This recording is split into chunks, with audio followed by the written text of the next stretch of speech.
Tonight on Stand Up for the Week, Jack Whitehall, Kevin Bridges, Andi Osho, Rich Hall, and our special guest, Micky Flanagan.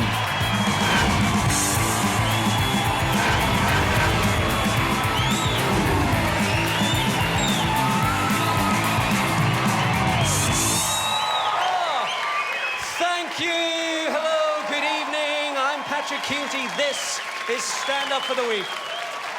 It's been a very scary week, folks. We've had gunmen on the loose. We've had Russian spies, and the most terrifying news of all: Cheryl Cole has got malaria. And might not be well enough for the next series of The X Factor. Yes. You share your bed for 4 years with Ashley Cole, and then you end up catching a disease from a mosquito. It's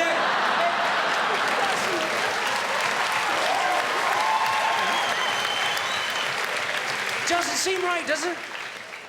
Aye, she's going to be okay, though. Doctors say she's a fighter, which to me seems a bit insensitive, doesn't it? If you're ill in hospital, the last thing you want to be reminded of is the time you beat up a toilet attendant in a nightclub.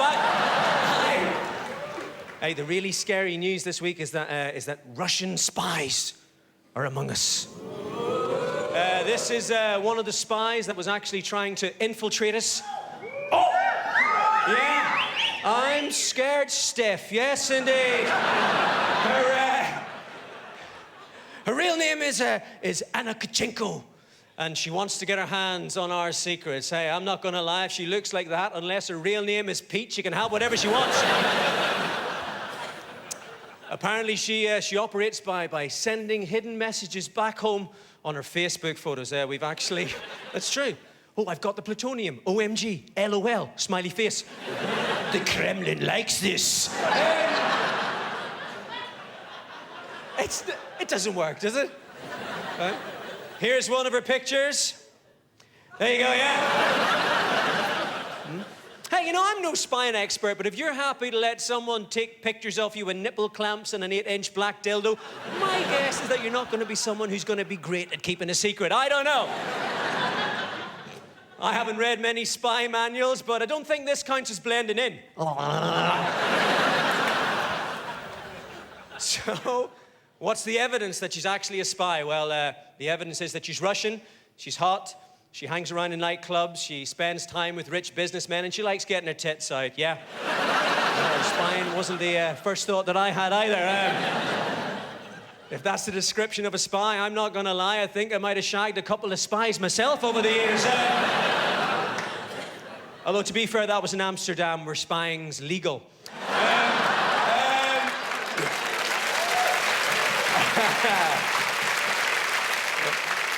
Here's another picture of one of the sexy Russian spies we've arrested. Hey! Yeah, woo! Control yourself, ladies. Yes, funny enough, the News of the World hasn't managed to find any pictures of him with his tits out. Right? International spy or Irish builder on holiday, you decide, eh? Right? KGB, I'm thinking more KFC. Really, it's... So it's up to us, folks, to stay vigilant. Because now we know what Russian spies look like. They're fat, middle-aged men who hang around with sexy young women. Keep your eyes peeled for people like this. There they are. Yeah, they might look innocent to you, but she's going out with Frank Lampard, and Frank Lampard's boss, Roman Abramovich. Yeah. Who also works for Roman Abramovich? Ashley Cole. Who dumped Cheryl Cole? Ashley. What happened to Cheryl this week? Malaria.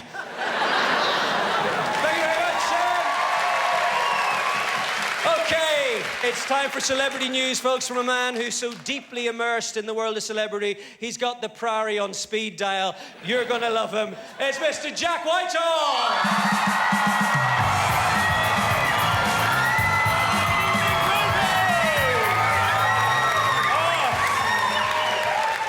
I'm here to talk to you about the world of entertainment and TV. And I guess the first story is this is the last time you can watch this show on an analog TV because they're being stopped. Every TV now is going to be a digital TV, an HD TV. And I love the way they sell HD TVs. It's brilliant. Especially during the World Cup, it's been amazing. I saw an advert the other day. It was like, watch the World Cup in South Africa on our HD TV. It's just like being there. I thought, I don't want a TV that's going to give me AIDS and then steal itself.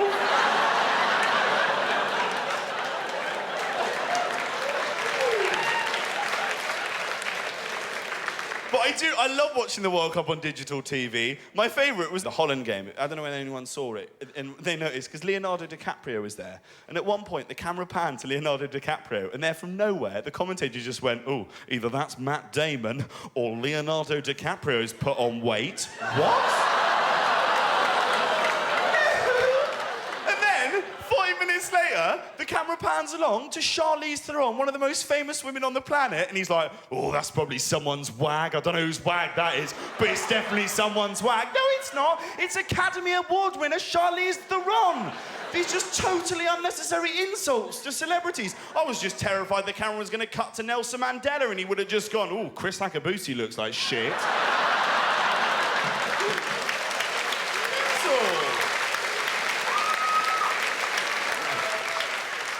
It's been a bad week for George Michael as well. He crashed his car into the Hampstead Heath branch of Snappy Snaps. My initial thought is, what photos were they developing in there that he didn't want the world to see?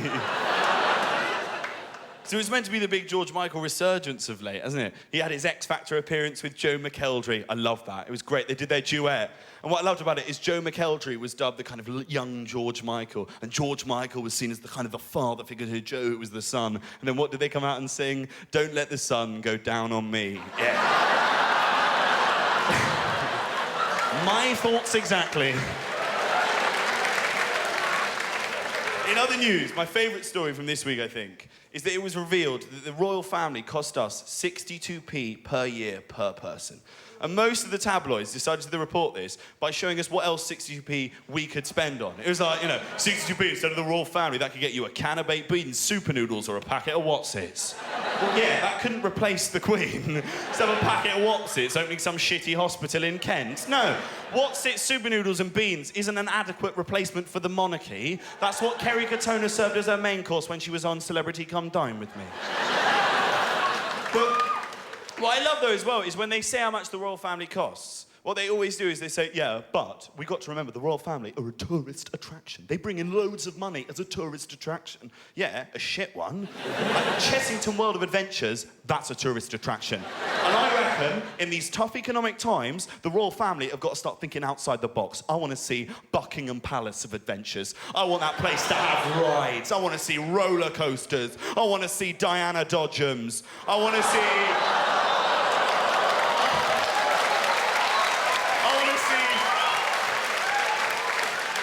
see Fergie touting tickets outside to the highest bidder. I want to see Prince Charles offering kids a ride on the back of Camilla down the Mall. Whilst William and Harry just muck out her stable. That's what I want to see. But I like this idea as well of the royal family having to, think outside the box, trying to think of other ways to make money because they're on a budget now. I love the idea of the Queen trying to make money, just trying to flog shit now. That Christmas speech this year is going to be amazing. Hello. Christmas can be a very difficult time of year for everyone, especially if you've had an accident at work. This Queen's speech was brought to you by the Queen in association with Danon and EA Sports. It's in the game. Challenge everything.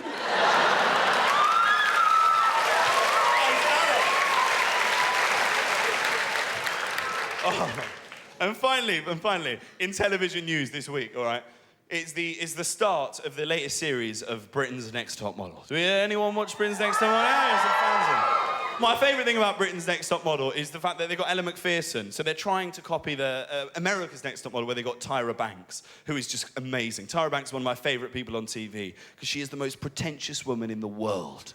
For those of you that haven't seen it, on America's Next Top Model, each week they have these girls competing to be America's Next Top Model, and at the end, they get judged by Tyra. And Tyra then comes out with the biggest raft of bullshit you've ever seen. It is glorious. She's like, 10 beautiful girls stand before me. Only one can become America's Next Top Model. Shaniqua, this week your shots were fantastic, but unfortunately, as a human being, you have to face up to your issues. And the best way to do this is to take a step back, turn around, and run away. Because you see, life is like a swing. You go forwards and backwards, often using your legs in a kicking motion to propel you to an optimum velocity. But you see, this swing doesn't just go forwards and backwards, it goes left and right, in and out, up and down. It's not like a swinging tall. In fact, in many ways, it's more like a roundabout that seesaws up and down and swings from left and right. And you have to clasp at each opportunity like it were a monkey bar in a trellising. But don't you ever dare think that life is like a playground, because it is not. It is like a playground without the play or the ground. It is just swinging nothingness. And only then can you truly understand that if you want to become an individual, you have to strive for individuality in a group, in unison on your own, together momentarily forever. And the most important lesson that you can learn is that if you want to get anywhere in this industry, you've got to stop talking and start listening. You've got to stop using this and start using these, because you're still in the running to become America's Next Top Model.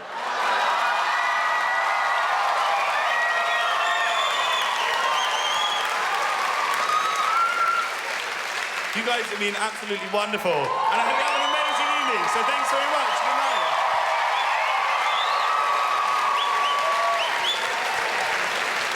Come on, one more time. Jack Whitehall, there you go.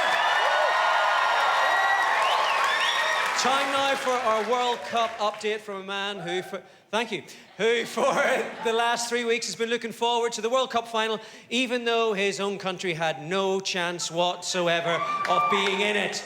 No, he's not from England. He's from Scotland. Please welcome Kevin Bridges!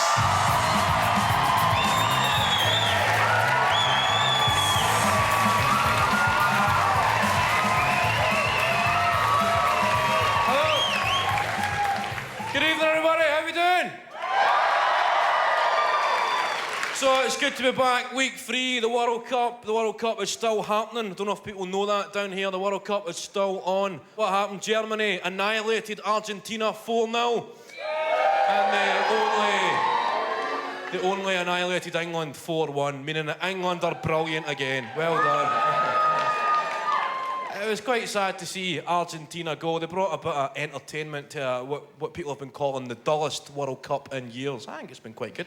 I've enjoyed the World Cup. I think it's been great. It's hard to tell who's had the better World Cup between the people of Scotland and the prostitutes of South Africa. But Maradona's gone. Diego Maradona, a football legend. There he is. He looks at one of the guys you'd see at 4 o'clock in the morning outside a nightclub offering to swap his shoes for a joint, doesn't he? At full time in Argentina's game against Germany, Maradona said he was devastated. He said, "I feel like I've just been punched by Muhammad Ali." Which I thought was quite an inappropriate analogy to describe a moment as devastating. No, for the past 26 years, Muhammad Ali has had Parkinson's disease. I feel like I've just been punched by Muhammad Ali as an analogy that I would use to describe a moment as being awkward.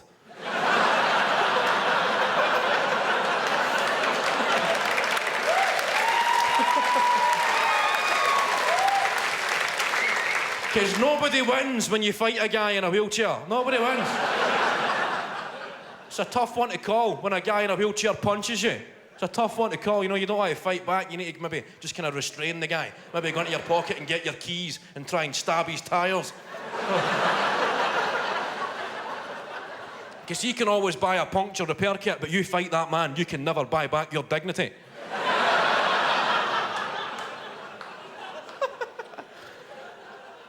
My favourite Diego Maradona moment at this year's World Cup was the press conference after Argentina qualified. They said to everyone in the media who has doubted me, "Suck my dick, suck it, and keep on sucking it." I think more sports stars should respond to the criticism in this way, shouldn't they? Like Steve Davis in the snooker. Oh. "So, Steve, you missed a few easy reds in the first frame. Some critics said perhaps you should consider retiring from the game altogether." Oh, to those critics, I say, suck my dick, suck it, and keep on sucking it. Not a good response. Not a good response for some sports stars, though. Not a good response for...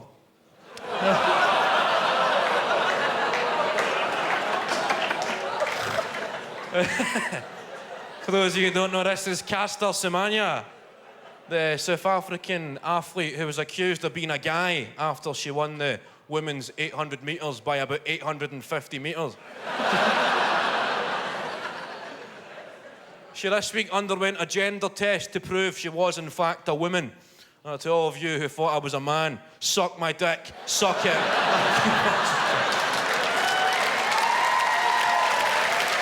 In other news, anybody feel sorry for Ghana this week? Does anybody see the Ghana-Uruguay game? Diego, Luis Suarez, he cheated, didn't he? Suarez cheated, he knocked the ball off the line. There he's there. He said, "The hand of God now belongs to me," a claim which was also made by a South African police force narcotics chief after performing an intensive internal cavity search on Paris Hilton.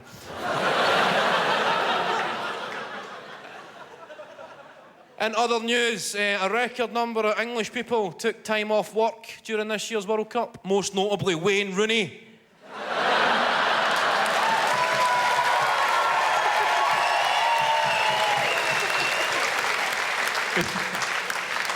Apparently, the pressure, the expectation was just too much for Wayne Rooney. He went a bit he had some erratic, even he turned to God. Did we see that? Wayne Rooney, he was wearing rosary beads in training, an idea inspired by the England team shower, where he saw a different type of bead hanging from Ashley Cole's arsehole.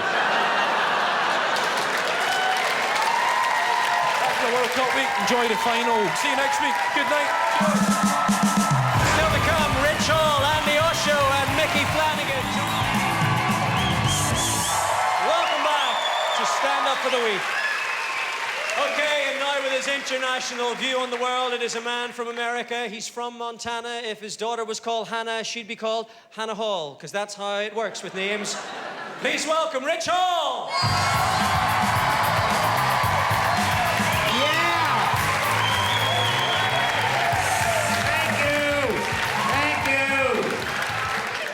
Tonight, ladies and gentlemen, I want to talk about a current American folk hero by the name of Gary Faulkner.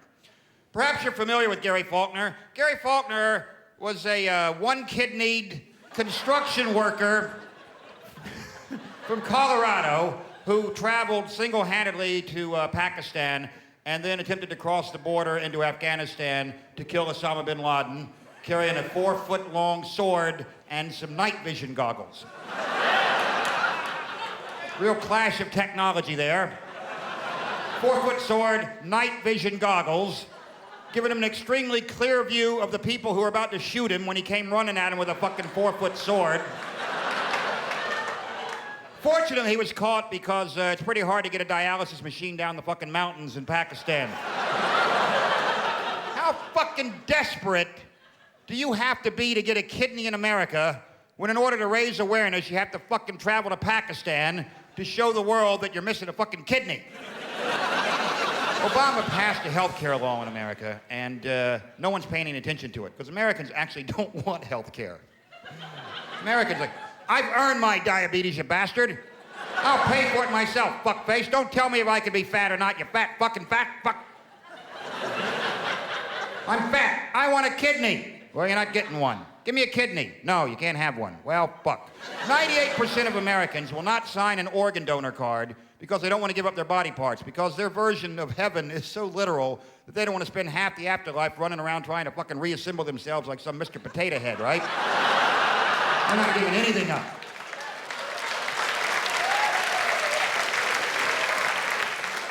I've only ever had one incident in this country, and it got treated, well, I should say immediately, within a day.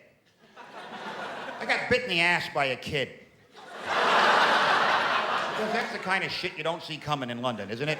You know, just having a nice, decent evening, hanging out at Euston Station, waiting for the train, and a little son of a bitch came up and sunk his fucking molars right into my ass. A 6-year-old bastard, then ran away laughing.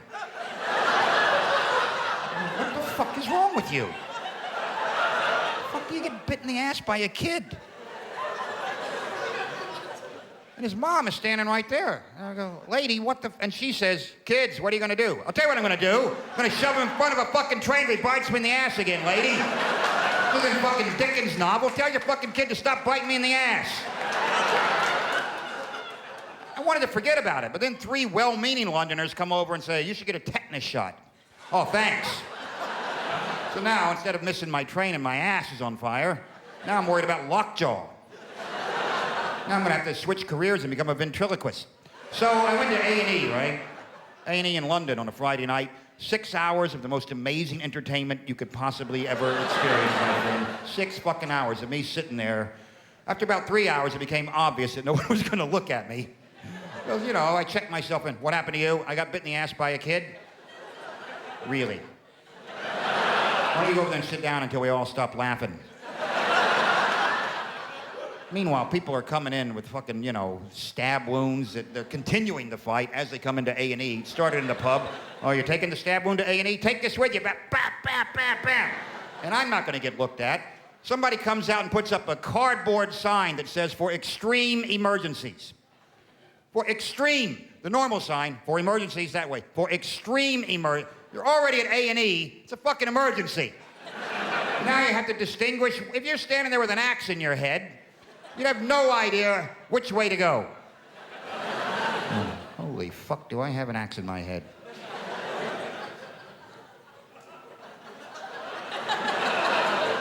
But I only got one axe in my head. Thank you very much. Thank you. Good night.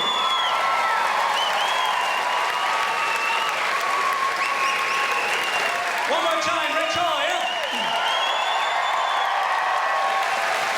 Okay, now it's time for our web news from a woman who's journeyed to the parts of the internet that even Pete Townsend and Gary Glitter were too scared to. Yes? Ladies and gentlemen, please welcome Andi Osho!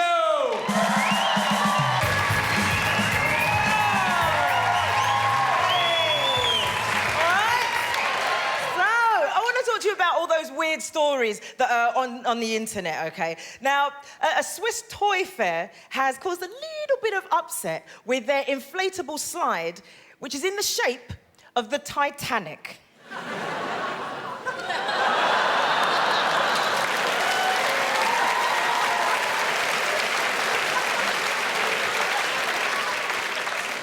At least this one floats, right? Look at that little girl. She's like, I'm sliding, Jack, I'm sliding. They should make an inflatable Kate Winslet for the dads. Yeah. But people have been complaining about this. One guy said it's sick. It's like having a bouncy graveyard. The organisers are like, well, you should see what we got planned for next year. Huh? An inflatable Fritzl ride where the kids slide straight down into an underground dungeon.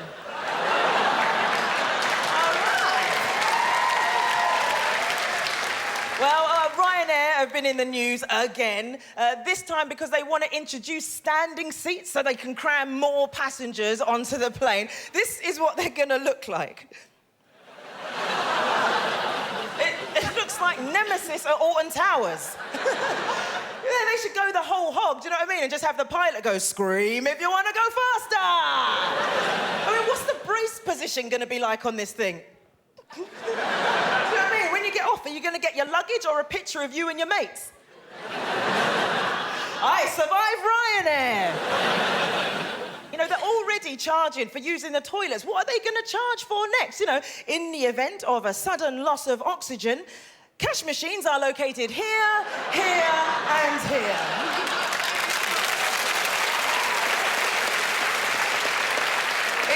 Ridiculous, you know, you have to stand, you can't use the toilets, they dump you 200 miles from where you want to be. Fly Ryanair, it's like being kidnapped.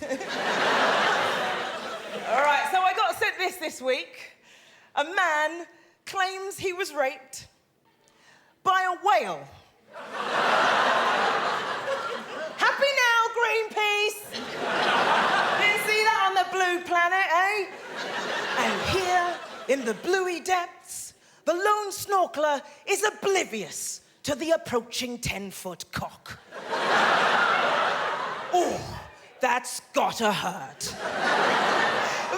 Maybe this didn't happen when the guy was swimming. Maybe he was just innocently sunbathing. I mean, you could be 8 foot up a beach and still get 2 foot whale chopper. Let's have a look. This is it. Oh. Massive, eh? Couldn't eat a whole one. Now, can you imagine the next day for this guy walking into the pub, obviously wants to keep it quiet, you know, walks in, sits down, bar stool goes straight through him.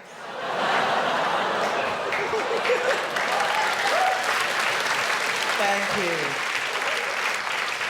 Thank the whale. But obviously the police realised that this might be a hoax when the guy gave some additional details about himself. This is genuinely true. He gave his address as the TARDIS. Suck my cock lane. Kent. Ladies and gentlemen, thank you very much. That has been my week on the web. Thank you. Still to come, John McCririck in the chair and our special guest, Micky Flanagan. Don't go away. Welcome back to Stand Up for the Week. It's time now for our chair, where we pay tribute to someone or something in the news. This week, sexism has made the headlines, with some women saying that there's too much sport on telly this summer. And so it's time to bring on a man who's an expert in both. Yes, sport and offending women. Please welcome the legendary horse racing pundit that is John McCririck.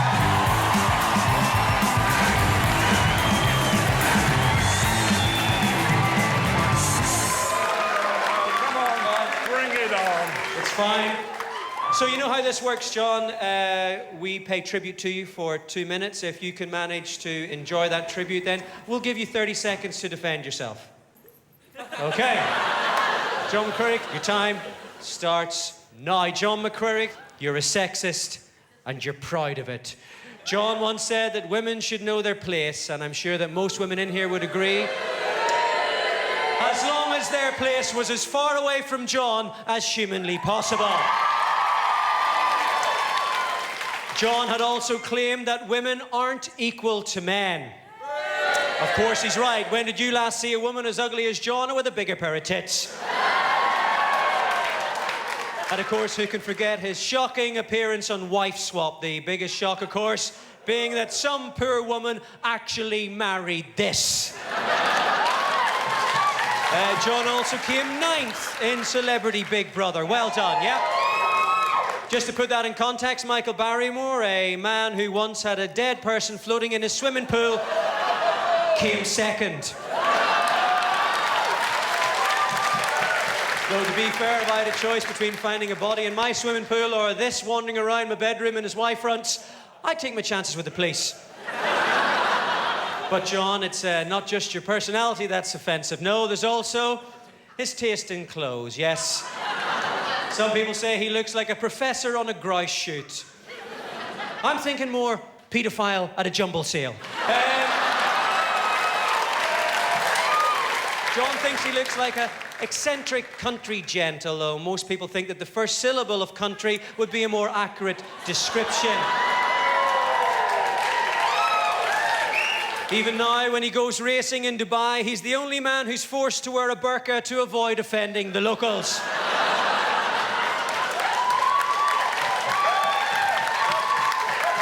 But let's not forget John's greatest achievement. Racing is a world full of thoroughbred horses, yet every time you go to the track, John's still the biggest dick that you're likely to see. Ladies and gentlemen, please give it up for John McCririck.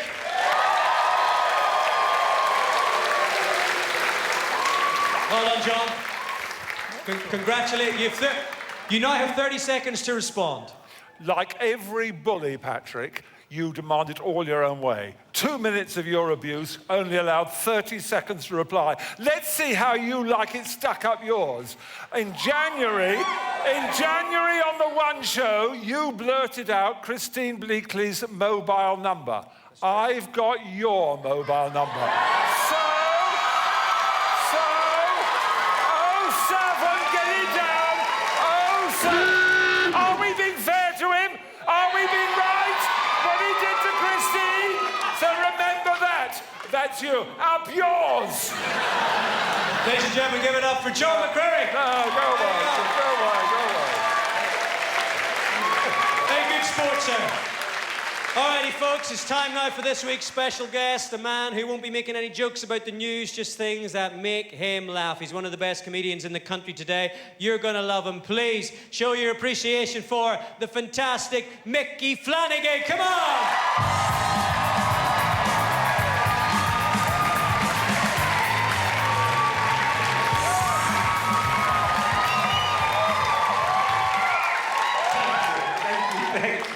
So, it's nice being on the TV, but I don't know if you know this about TV, but it puts a lot of weight on. It puts about 3.5 stone on you. And, because I am getting a bit fat, but I've tried to sort it out. I went to the gym about 6 months ago, and that's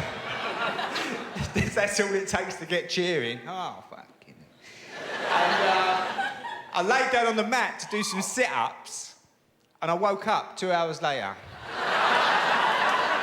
I felt fantastic. I went and got a frothy coffee and a chunky Kit Kat. I was buzzing for the rest of the day. So, it's very... I'm not a big fan of travelling. I like to go to America. That's one of the few places I'm happy to go to. My accent causes a few problems when I go to America. I first went there in 1981. My accent caused a few problems. In New York, where I ended up, they call their arse their ass. Where I come from, we call our house our ass. So, I took a girl out for the evening, right? And we had an amazing time. Of course we did. I'm a very interesting man, right? I am, I'm not just a stunner. And I stopped her on the way home and I looked at her and I said, listen, when we get back, what are the chances of me coming in your ass?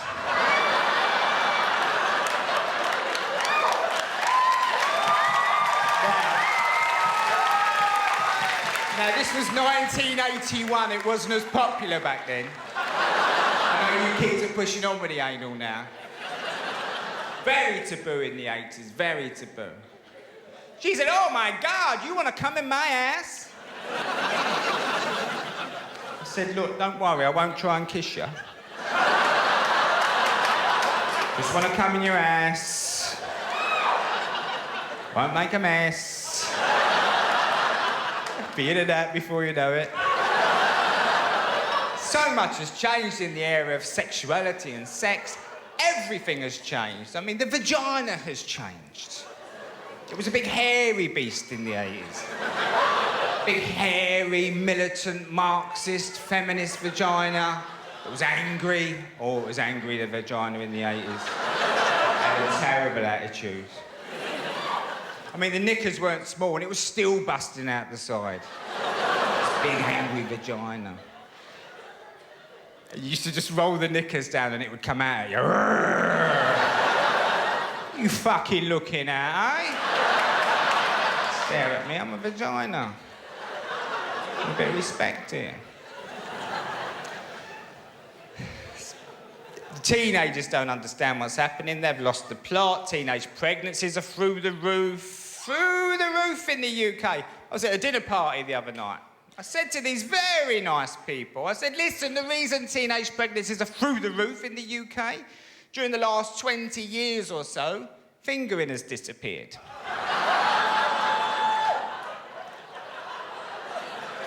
Now, I know it's controversial, and I know there are people in this room at this moment thinking, what's he talking about? They're going to Google it when they get home or something. But anyone here with any sense of history and what we've lost in the UK will understand that the demise of fingering has caused chaos. Because it was about a good old-fashioned thing called deferred gratification. Taking your time. You didn't get to finger a girl for a long time. You had to tit her up for about a year. To tit her up round the flats, babysitting, over the park, wherever you titted her up, and then one night you bought a wimpy and chips, and it would start. But you'd often lose her at that stage. She'd run off with some dickhead who's got a moped on a provisional or something. You lose her. 20 years later, you're at the wedding of an old friend and she comes in, a woman, sophisticated, grown up. And she comes over and she says, hi! Hi, how's it going? How's it going? She says, I'm in marketing. I've got a little place by the river. And you're thinking, I fingered you.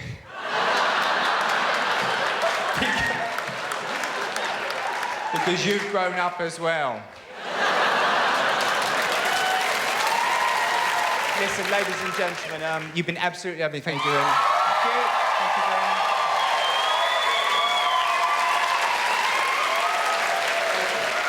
Come on, let's hear it one more time. Micky Flanagan, what about that? Yeah. Okay, that's all we got time for. We will see you next time for some more stand-up for the week. I'm Patrick Kielty. Thank you very much. Good night. Thank you.